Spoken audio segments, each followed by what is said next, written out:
দেখেন ব্যাপারটা এরকমের যে বাংলাদেশের খেলা যখন আমরা বাইরের দেশে দেখতে আসি, তখন তারা আমার জিজ্ঞেস করে যে আমাদের কি আছে, কোনো আইসিসি ট্রফি বা আদার্স কিছু, আমরা কেন বাংলাদেশ দলকে এত ভালোবাসি।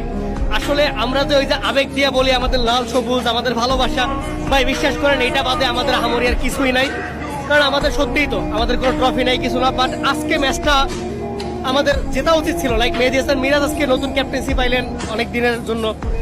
বাংলাদেশ খুব ভালো বোলিং করলেন, খুব ভালো সবকিছু। নাজমুল হোসেন শান্ত আসলেন, উইকেট পাইলেন, মানে জাস্ট শ্রীলঙ্কাকে এক ধরনের নাচানোর মতো বলা হয়।